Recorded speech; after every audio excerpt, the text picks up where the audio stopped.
This is Shade Foray with TaxSaleSupport.com. I'm here with Steven Swenson again for another one of our Property Deals of the Week videos. Yeah, and today we're going to be talking about Connecticut. You know, Connecticut is what we classify as a redemption deed state, meaning that they're really kind of a tax deed that are sold with the redemption period attached to the property. Yeah, it is. It's interesting because both things happen. You know, I think a redemption period is waited for initially before they're issued, and then there's and also redemption period once they're purchased. Yeah. You know, Connecticut, they use a premium bid method, which means they bid up the price of the property similar to a tax deed. And like Shade said, they're sold with a redemption period of 6 months or 60 days if the property is abandoned. Yeah. Now, one thing that's different about redemption deeds versus tax liens is upon redemption, these redemption deeds pay out an interest rate return of 18% annually, or basically 1.5% per month, depending on how long they have been delinquent. So they're kind of a mix of tax liens that way, in that sometimes the other ones will pay out a flat rate of return. Yeah. You know, what kind of classify it as the redemption deed is it uses that premium bid method, has a short redemption period, but more importantly, they are actually receiving a deed. So they actually receive a deed within a couple of weeks of getting it, and then once that 6 month is passed, or 60 days if it's abandoned, then they'll just record the deed. Yeah, it's interesting how each system works. The particular sale that we're going to be looking at here for this week is one that is taking place, is it Meriden City? I believe so. You know, on March 2nd? Yeah, on March 2nd. It's going to be an on-site auction, meaning that they're going to be holding this in person. There's a number of different properties available, and this is a live in-person sale. Yeah, so let's take a look.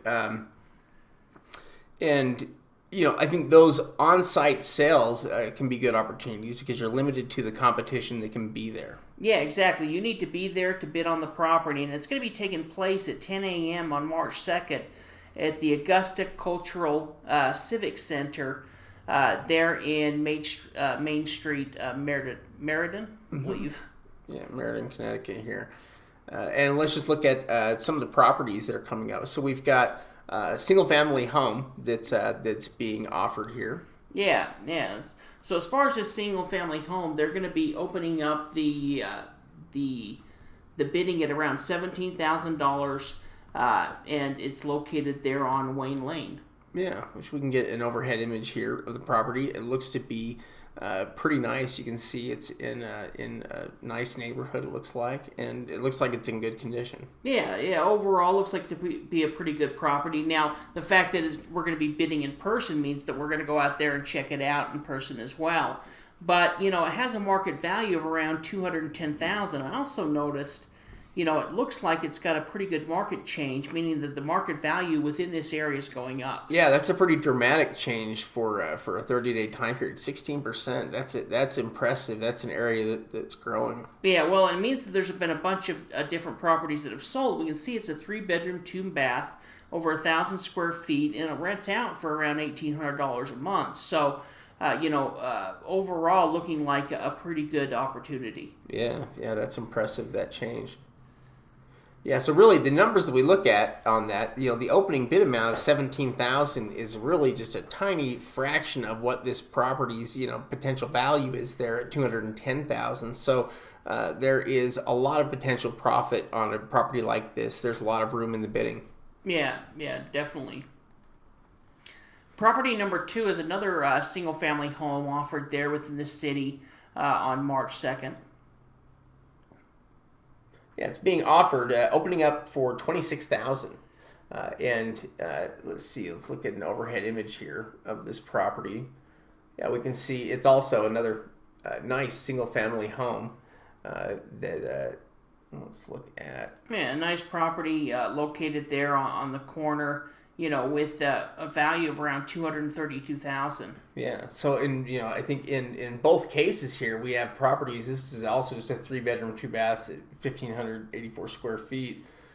But it's starting off. The opening bid, is around 10%, maybe a little bit over 10% of its value, which gives you a lot of room to be able to bid that property up and still have it be profitable. Yeah, absolutely. Over $200,000 of potential property in this property. Now remember, because this is a redemption deed, you're essentially bidding up that price. So let's say that it bid it up to even $50,000. Well, at $50,000, a property that's worth $230,000, you're still got plenty of potential profit there. What you would do is hold on to that property for 6 months. You're not going to do anything during that time frame, but then once that 6-month period is done, they're going to record the deed. You can go ahead and start the process of fixing, selling, doing whatever you're going to do.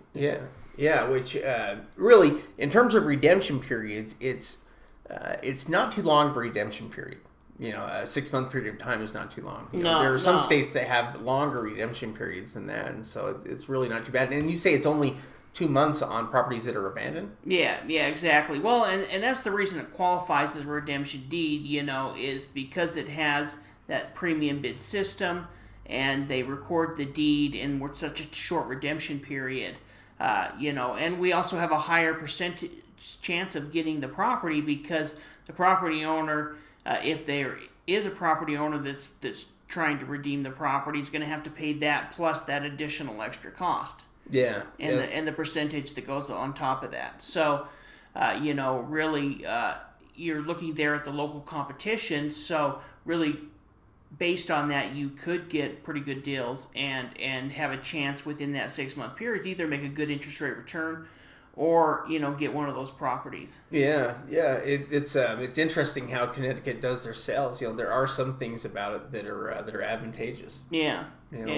So, it looks like there will be some pretty good opportunities in this coming tax sale in Meriden City. I hope we're saying that right. If anybody's from Meriden. And one thing I forgot to mention about this is that in this state they don't sell tax deeds on a county level.